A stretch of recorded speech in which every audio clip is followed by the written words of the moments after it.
Assalamualaikum warahmatullahi wabarakatuh.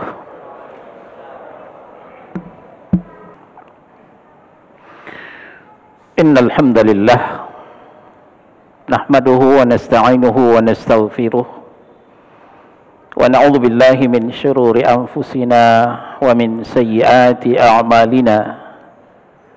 Man yahdihillahu fala mudhillalah wa may yudlil fala hadiyalah. Wa asyhadu an la ilaha illallah wahdahu la syarika lah wa asyhadu anna Muhammadan 'abduhu wa rasuluh. Ya ayyuhalladzina amanu taqullaha haqqa tuqatih wa la tamutunna illa wa antum muslimun. Amma ba'du fa inna asdaqal hadithi kitabullah wa khairal hadyi hadyu Muhammad sallallahu alaihi wasallam wa syarrul umuri muhdatsatuha wa kullu muhdatsatin bid'ah wa kullu bid'atin dhalalah wa kullu dhalalatin finnar. Faqala Allah tabaraka wa ta'ala fi kitabihil karim. A'udzu billahi minasy syaithanir rajim.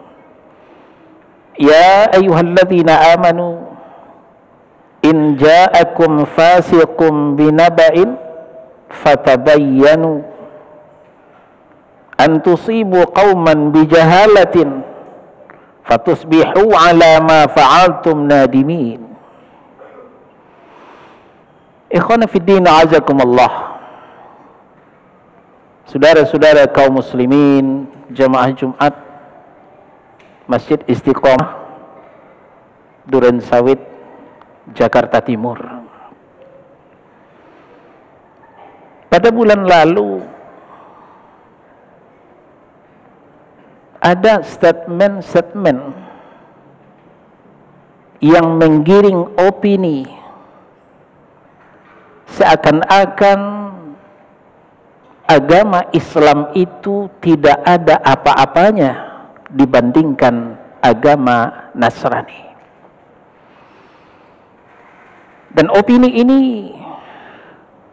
targetnya adalah untuk bulan Desember, supaya kaum muslimin tidak lagi menjaga jarak dengan yang namanya Natal dan Tahun Baru. Memang tidak dikatakan secara langsung, tapi opini yang digiring melalui ucapan-ucapan, melalui penelusuran sejarah yang kemudian dibelokkan, digelincirkan. Antara lain, dia mengatakan, ternyata setelah menerima wahyu pertama, Iqra, 3 kali disuruh malaikat Jibril membaca, dan 3 kali pula Rasulullah mengatakan ma ana biqari, ma ana biqari. Barulah kemudian malaikat Jibril membaca Iqra bismi rabbikal ladzi khalaq. Karena baru pertama Rasulullah bertemu dengan malaikat Jibril, ya manusiawi, belum menggigil ketakutan pulang ke rumah istrinya Khadijah, zammiluni, zammiluni, zammiluni, selimuti aku, selimuti aku, selimuti aku. Begitu tertidur sebentar, paginya Rasulullah dibawa ke rumah saudaranya Khadijah, Waraqah bin Naufal.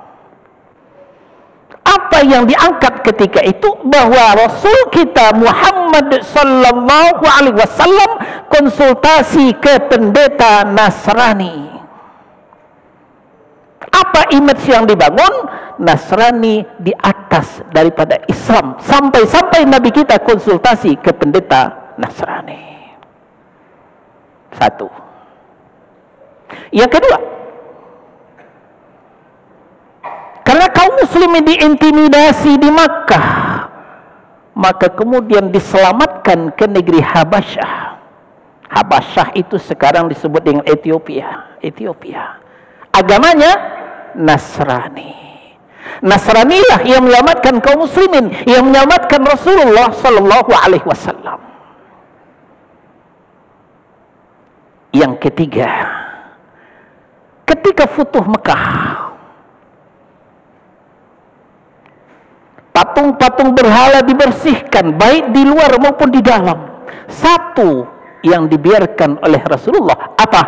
Patung Yesus dibiarkan di dalam Ka'bah. Apa image yang dibangun? Rasulullah Sallallahu Alaihi Wasallam menghormati salib, pakeuh dengan agama Nasrani.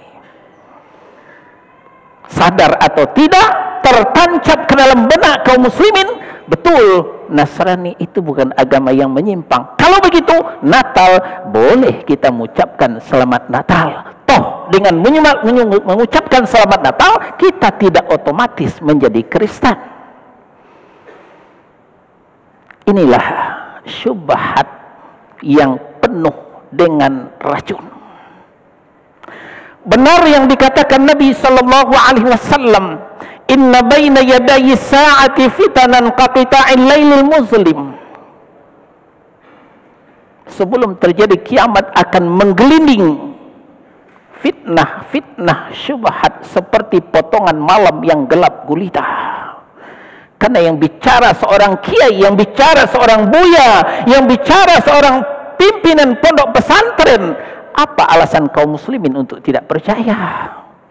Apalagi didampingi oleh tokoh agama. Maka saudara-saudara kaum muslimin, Allah menghimbau kita, ya ayyuhalladzina amanu in ja'akum fasiqun binaba'in fatabayyanu. Hai orang yang beriman, ketika datang kepadamu orang-orang fasik membawa berita, jangan langsung kau terima. Kok manih jan capek dilulu, kunyah-kunyah terlebih dahulu. Walaupun bicara seorang kiai, yang bicara seorang buya, jangan langsung diterima. Fatabayyanu, tabayyun, teliti terlebih dahulu. Saudara-saudara, yang selamat dari kefasikan itu hanya satu, yaitu Rasulullah Sallallahu Alaihi Wasallam. Kalaupun mau ditambahkan, hanya para sahabat, tabi'in dan tabi'ut tabi'in. Inilah ketiga generasi terbaik menurut Rasulullah Sallallahu Alaihi Wasallam. Selebihnya, walaupun ustadz, walaupun kiai, walaupun buya, tidak bisa kita telan mentah-mentah, saudara-saudara. Caranya, fatabayyanu, teliti terlebih dahulu. Karena keterbatasan waktu, kita coba meluruskan satu persatu. Satu, memang Rasulullah Sallallahu Alaihi Wasallam diajak oleh Khadijah radhiyallahu anha untuk bertanya kepada Warqah bin Naufal. Qadarullah memang pendeta Nasrani ketika itu. Tapi ingat, Nasraninya Warqah bin Naufal tidak sama dengan Nasrani pada hari ini. Nasraninya Warqah bin Naufal masih mentauhidkan Allah. Nasraninya Warqah bin Naufal masih menganggap Nabi Isa Al-Masih putra Maryam hanya hamba dan Rasulullah. Beda dengan Nasrani pada hari ini. Nasraninya adalah musyrik, mempersekutukan Allah. Nasraninya adalah meyakini Isa Al-Masih adalah anak Allah. Di sini persimpangan jalan, saudara-saudara. Yang kedua, Rasulullah Sallallahu Alaihi Wasallam berangkat ke Habasyah bukan mengadukan nasib seperti orang cengeng minta dilindungi, tidak. Beliau Sallallahu Alaihi Wasallam dengan para sahabat ke Habasyah adalah membawa tauhid. Wahai orang Habasyah, wa ilahukum ilahu wahid. Tuhanmu bukan trinitas, Tuhanmu adalah Tuhan yang esa. Ini yang disampaikan oleh Rasulullah Sallallahu Alaihi Wasallam. Buktinya, Raja Habasyah sebelum meninggal sempat mengucapkan 2 kalimat syahadat. Jenazahnya tidak diselenggarakan secara Islam, maka Rasulullah mensolatkan jenazah Raja Najasyi, Raja Habasyah dengan solat ghaib. Dan disinilah awal pensyariatan solat ghaib. Rasulullah sallallahu alaihi wasallam tidak minta perlindungan ke Habasyah, tapi berdakwah menyampaikan tauhid. Yang patung Yesus di dalam Ka'bah insyaallah di khutbah yang kedua. Aqulu qauli hadza astaghfirullah li wa lakum wa lisairil mu'minina wal mu'minat wal muslimina wal muslimat fastaghfiruh innahu huwal ghafurur rahim.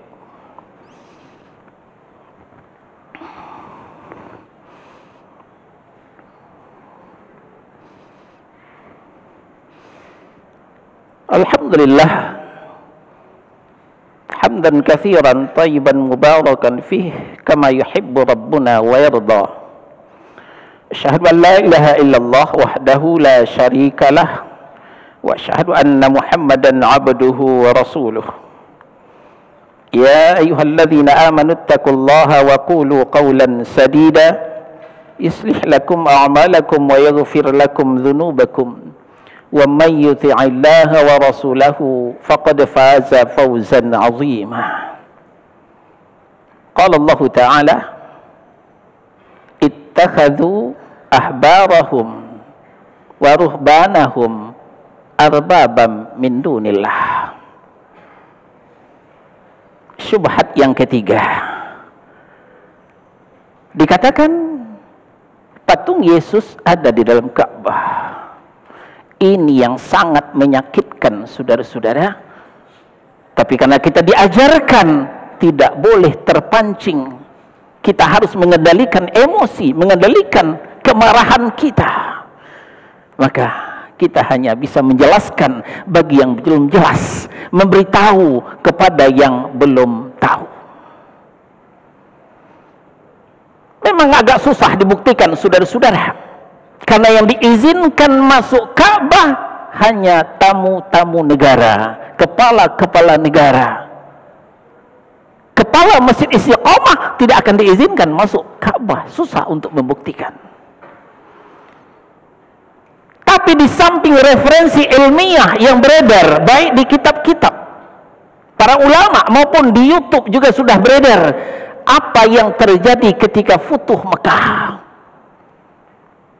Di samping itu saudara-saudara, secara akal sehat tidak mungkin Rasulullah membiarkan patung Yesus ada di dalam Ka'bah. Ketika seorang mu'allaf Adi bin Hatim radhiyallahu an, beliau mendengarkan At-Taubah surah yang ke-9 ayat 31 dibacakan Rasul. Ittakhadhu ahbarahum wa ruhbanahum arbaban min dunillah. Ahlul kitab al-Yahud wan Nasara menjadikan orang alim mereka, orang soleh mereka sebagai Tuhan-Tuhan tandingan selain pada Allah. Karena rasa kurang pas, Adi bin Hatim bertanya kepada Rasulullah, ya Rasulullah, dulu di agama kami yang lama kami tidak menyembah orang alim, kami tidak menyembah orang soleh, rahib dan ruhban, tidak, kami hanya menyembah Allah. Kenapa ayat ini menuding kami seperti itu? Bertanya setengah komplain. Adi, kok gayung alun disambut, kato alun ke dijawab, buka kalung salibmu terlebih dahulu. Pertanyaan Adi bin Hatim tidak langsung dijawab oleh Rasul. Malah Rasul memerintahkan, Adi, copot kalung salibmu. Maka Adi bin Hatim mencopot kalung salibnya dan melemparkan ke tanah. Barulah Rasulullah menjawab pertanyaan Adi bin Hatim. Ini tidak akan kita lanjutkan karena butuh waktu yang banyak. Faedah yang kita ambil saudara-saudara, ternyata Rasulullah sallallahu alaihi wasallam sangat anti dengan salib kecil yang ada di dada Adi bin Hatim. Apalagi kalau memang ada salib di Ka'bah, tidak mungkinlah dibiarkan oleh Rasulullah sallallahu alaihi wasallam. Ini akal sehat, saudara-saudara kaum muslimin. Ini akal sehat. Kemudian riwayat yang sahih juga kita terima, sebelum terjadi kiamat akan turun Nabi Isa alaihi salam. Menurut keyakinan Ahlus Sunnah wal Jamaah, Nabi Isa belum meninggal. Nabi Isa diangkat oleh Allah ke langit, dan nanti sebelum kiamat akan turun Apa yang dilakukan Nabi Isa bukan menjadi Nabi yang ke-26, tidak, tapi sebagai mujaddid, sebagai pembaharu, melanjutkan syariat Muhammad sallallahu alaihi wasallam. Yang dilakukan Nabi Isa mematahkan salib, membunuh babi, dan menghapuskan pajak. Apa artinya? Ternyata bukan hanya Rasulullah Muhammad sallallahu alaihi wasallam yang anti dengan salib, termasuk Yesus kata mereka, Isa Al-Masih kata kita, juga beliau anti dengan salib, mematahkan salib kata Nabi sallallahu alaihi wasallam. Penggiringan opini adalah untuk bulan Desember supaya kita ikut latah untuk Natal bersama, atau setidaknya mengucapkan selamat Natal. Hati-hati saudara-saudara, kita yang sering lupa dengan jebakan, tapi jebakan tidak akan pernah lupa dengan kita. Setiap tahun mereka akan membuat jebakan-jebakan baru supaya kaum muslimin latah ikut berbareng-bareng mengucapkan selamat Natal. Toh dengan mengucapkan selamat Natal kita tidak otomatis menjadi Kristen, kata mereka. Satu ayat kita bacakan untuk mengakhiri khutbah kita di Ali Imran surah yang ketiga ayat 149. Ya ayyuhalladzina amanu in tuti'ul ladzina kafaru yaruddukum ala a'qabikum fatanqalibu khasirin. Hai orang yang beriman, jika kalian mengikuti ajakan orang-orang kafir, yaruddukum ala a'qabikum, mereka akan mengembalikanmu murtad ke belakang, akidahmu hancur, tauhidmu lebur. Kalau demikian, fatanqalibu khasirin, jadilah kau termasuk orang-orang yang merugi. Maka hati-hati, tabayun terlebih dahulu, jangan cepat diterima. Ketika buya ngelantur, ketika kiai ngaur, akidah hancur dan terkubur, tauhid hancur dan terkubur. Kalau sudah demikian, tidak ada lagi harapan, selesailah sudah keislaman kita. Islam kita hancur, tauhid kita luluh lantak, dan jangan berharap untuk masuk surga kalau sudah demikian. Wa may yusyrik billah faqad harramallahu alaihi al-jannah wa ma'wahu an-nar wa ma lidh-dhalimin min ansar. Al-Maidah surah yang kelima ayat 72. Sungguhnya orang-orang yang musyrik mempersekutukan Allah, termasuk yang mempercampur adukkan agama, faqad harramallahu alaihi al-jannah, Allah telah mengharamkan surga untuknya. Wa ma'wahun nar, tempat mereka adalah neraka. Wa malil zalimin min ansar, dan tidak satu pun yang akan menolong orang-orang yang zalim, orang-orang yang musyrik itu, kata Allah Subhanahu wa taala. Sekali lagi, jaga akidah, jaga tauhid, jangan sampai kesetrum dengan pohon Natal, jangan sampai meledak dengan seiringnya meledaknya petasan di tahun baru. Fa'tabiru ya ulil absar la'allakum turhamun. Allahumma salli ala Muhammad wa ala ali Muhammad kama sallaita ala ali Ibrahim innaka Hamidum Majid. Allahumma barik ala Muhammad wa ala ali Muhammad kama barakta ala ali Ibrahim innaka Hamidum Majid. Allahumma ighfir lil mu'minina wal mu'minat wal muslimina wal muslimat al ahya'i minhum wal amwat innaka sami'un qaribun mujibud da'awat. Amin amin amin ya qadiyal hajat. Rabbana zalamna anfusana wa illam taghfir lana wa tarhamna lanakunanna minal khasirin. La ilaha illa anta subhanaka inni kuntu minadh zalimin. Rabbana la tuzigh qulubana ba'da idh hadaitana wa hab lana min ladunka rahmah innaka antal wahhab. Rabbana taqabbal minna innaka antas sami'un alim wa tub alaina innaka antat tawwabur rahim. Rabbana atina fid dunya hasanah wa fil akhirati hasanah wa qina adzaban nar walhamdulillahi rabbil alamin.